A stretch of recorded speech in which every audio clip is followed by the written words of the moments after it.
প্রতিদিন গীতাপাঠ শুনলে মন শান্ত হয়, জীবনে সঠিক পথ দেখাতে সাহায্য করে। দুঃখ, ভয়, রাগ দূর হয়, আত্মবিশ্বাস বৃদ্ধি পায়। কর্ম ও ভক্তির মাধ্যমে হৃদয়ের শক্তি, ঘরে শান্তি ও জীবনে আলো নিয়ে আসে। তাই প্রতিদিন আমাদের চ্যানেল থেকে 2টি শ্লোক সহ একটি পাঠ শুনুন।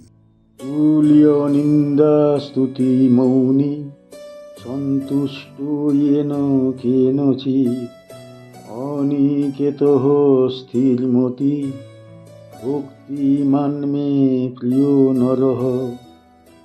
যিনি নিন্দা ও প্রশংসা দুয়ের ক্ষেত্রেই সমভাবে স্থির, যিনি মৌন, সদা সন্তুষ্ট ও কোনো আবেগে অনাগ্রহী, যিনি স্থান আশ্রয়হীন ও স্থির চিত্ত, যিনি সকল ক্ষেত্রে সমভাবে আচরণ করেন, সেই ভক্তই আমার অতি প্রিয় মানুষ। তুল্য মানে সমভাবে, নিন্দা মানে নিন্দা বা তিরস্কার, স্তুতি মানে প্রশংসা, মৌনী মানে মৌন চেতা, সন্তুষ্ট মানে সন্তুষ্ট চিত্ত, ইয়েন মানে যেমন, কেনচিৎ মানে কোনো আবেগে আবেশে বা পক্ষপাতে না, অনিকেতঃ মানে স্থান আশ্রয়হীন, স্থায়ী নির্ভরশীল নয়, স্থির মতি মানে স্থির চিত্ত বা অচঞ্চল মন, ভক্তিমান মানে ভক্তি সম্পন্ন, মে মানে আমার, প্রিয় মানে প্রিয়, নরহ মানে মানুষ। এই শ্লোকে ভগবান এমন এক ভক্তের চরিত্র তুলে ধরেছেন, যিনি বাহ্যিক প্রশংসা বা নিন্দার দ্বারা আবেগপ্রবণ হন না। প্রকৃত ভক্ত সব কিছুর উপরে সমভাব রাখে, নিজের চিত্তকে স্থির রাখে। মুনি সন্তুষ্ট কেনচিৎ, এখানে ভক্তের অন্তরের শান্তি ও সন্তুষ্টির কথা বলা হয়েছে।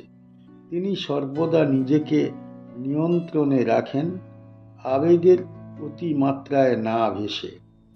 মৌন মানে এখানে অভ্যাসে না কথা বলা নয়, বরং অপ্রয়োজনীয় আবেগ ও আকাঙ্ক্ষা থেকে মুক্ত থাকা। অনিকেতঃ ভক্ত কোনো স্থানে বা ব্যক্তির প্রতি অত্যধিক আসক্ত নয়, স্থির মতি অর্থাৎ চিত্ত অচঞ্চল। এই স্থিতি ভক্তিকে স্বাধীনতা দেয়। এই শ্লোক আমাদের দেখায় যে প্রকৃত ভক্তির মূল লক্ষণ হল সমভাব, সংযম ও স্থিত চিত্ত। বাহ্যিক প্রশংসা বা সমালোচনায় ভক্ত প্রভাবিত হয় না। যিনি সব ক্ষেত্রে সমভাবে আচরণ করেন, তিনি শুধু নিজের শান্তি অর্জন করেন না, সমাজেও স্থিরতা সৃষ্টি করেন। এটি ভক্তির সামাজিক ও আধ্যাত্মিক গুরুত্ব তুলে ধরে। শেষে বলা হয়েছে, ভক্তি মানমে প্রিয় নরঃ। ভগবান স্পষ্ট করেছেন, যে ব্যক্তি এই গুণগুলি ধারণ করে, তিনি ভগবানের হৃদয়ের অতি প্রিয়। বাহ্যিক চর্চা নয়, অন্তরের স্থিতি প্রিয়তার মাপকাঠি। এই শ্লোকটি ভগবদ গীতার 12 অধ্যায়ে ভক্তির চূড়ান্ত গুণাবলীর ধারাবাহিক অংশ। পূর্ববর্তী শ্লোকগুলিতে সমভাব, সংযম, নির্ভরশীলতা ও স্থিত চিত্তের কথা বলা হয়েছে। এখানে ভগবান পুনরায় স্থিত চিত্ত ও নৈসঙ্গিকতার গুরুত্বের উপর জোর দিয়েছেন। এই শ্লোক থেকে কি শেখা যায়? এই শ্লোক আমাদের শেখায় যে ভক্তি মানে বাহ্যিক কৃত্য নয়, চিত্তের স্থিরতা ও সমভাব। যে ব্যক্তি নিন্দা বা প্রশংসায় সমভাবাপন্ন, মৌন ও সন্তুষ্ট, স্থান বা আবেগে অনাগ্রহী, তিনি প্রকৃত ভক্ত। দৈনন্দিন জীবনে এই গুণগুলি চর্চা করলে চিত্ত স্থির হয়, অভ্যন্তরীণ শান্তি আসে এবং ভগবানের নিকটবর্তী হওয়া সহজ হয়। সবচেয়ে বড় শিক্ষা, ভগবান সেই ভক্তকেই প্রিয় বলেন যার অন্তরে সমভাব, সংযম এবং স্থিত চিত্ত প্রতিষ্ঠিত। ये तु धर्मामृतमिदं यथोक्तं पर्युपासते सद्योधानामत्परमा ভক্তাস্তেহতীব মে প্রিয়াঃ। যিনি এই ধর্মভিত্তিক শিক্ষা অনুযায়ী যথাযথভাবে ভক্তি পালন করেন, যিনি সমস্ত মন ও হৃদয় দিয়ে শ্রদ্ধা প্রকাশ করেন, যিনি সমগ্র জীবনকে আমার উদ্দেশ্যে নিবেদিত করেন, এমন ভক্তই আমার অতি প্রিয়।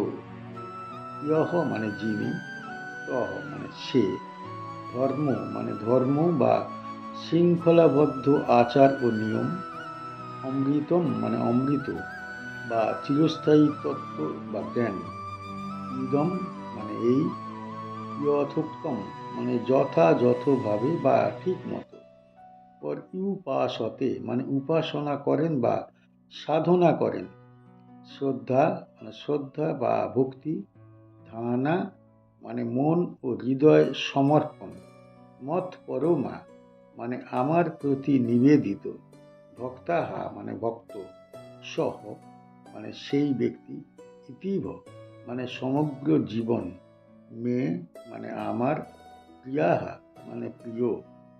এই শ্লোকে ভগবান ভক্তের আচরণগত ও অন্তর্গত গুণাবলীর মিলিত চিত্র তুলে ধরেছেন।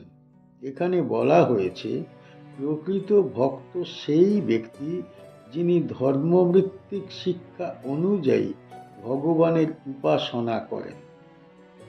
যথোক্তম পর উপাসতে, ভক্তির চূড়ান্ত মানে হল কেবল বাহ্যিক আচরণ নয়, ভক্ত অবশ্যই সঠিক নিয়ম, নিয়মিত উপাসনা ও আদর্শ আচারের সঙ্গে জীবন পরিচালনা করবেন। শ্রদ্ধা ধারণা, শ্রদ্ধা মানে কেবল মুখে বলার নয়, অন্তরের নিবেদন। ভক্ত সমস্ত মন ও চেতনা দিয়ে ঈশ্বরকে নিবেদন করে। হৃদয় ও মন মিলিয়ে উপাসনা করলে সেই ভক্তের ভক্তি পূর্ণ হয়। মত পরমা, ভক্ত তার সমস্ত শক্তি, সময়, মন ও জীবনের উদ্দেশ্য ভগবানের প্রতি নিবেদন করে, শুধু বাহ্যিক আচরণ নয়, মন ও চেতনা একাগ্রভাবে সমর্পণ প্রকৃত ভক্তিকে প্রিয় করে। এই শ্লোক আমাদের শিক্ষা দেয় যে ভক্তি কখনো অগভীর বা অস্থায়ী নয়। সঠিক আচার, অন্তরের নিবেদন এবং জীবনভর নিবেদন, এই তিনটি মিলেই প্রকৃত ভক্তির পূর্ণতা। শেষে বলা হয়েছে, সেহতীব মে প্রিয়াহা, অর্থাৎ যে ব্যক্তি এই সমস্ত গুণ ধারণ করে তিনি ভগবানের হৃদয়ের অতি প্রিয়। বাহ্যিক রীতি বা কৃত্য নয়, অন্তরের শ্রদ্ধা ও নিবেদন ভক্তিকে প্রিয় করে। এই শ্লোকটি ভগবদ গীতার ১২শ অধ্যায়ে ভক্তির চূড়ান্ত গুণাবলীর ধারাবাহিক অংশ। এখানে ভগবান স্পষ্ট করেছেন যে ভক্তির মূল্য কেবল বাহ্যিক আচার বা পূজায় নয়, অন্তরের নিবেদনে। পূর্ববর্তী শ্লোকগুলিতে সমভাব, সংযম, চিত্তের স্থিরতা, শান্তি ও সমানুভূতির উপর জোর দেওয়া হয়েছে। এই শ্লোক থেকে কি শিখতে পারি?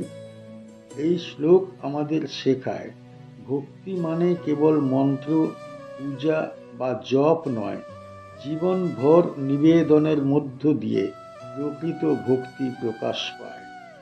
যে ব্যক্তি ধর্মভিত্তিক আচারে ভগবানের উপাসনা করে, মন ও চিত্তের পূর্ণ নিবেদন রাখে, তিনি প্রকৃত অর্থে ভগবানের প্রিয়।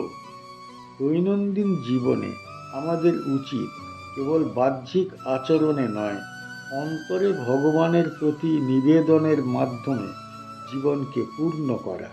সবচেয়ে বড় শিক্ষা, ভগবানের কাছে প্রিয় সেই ব্যক্তি যার চিত্ত, মন ও জীবন সম্পূর্ণরূপে ভগবানের উদ্দেশ্যে নিবেদিত।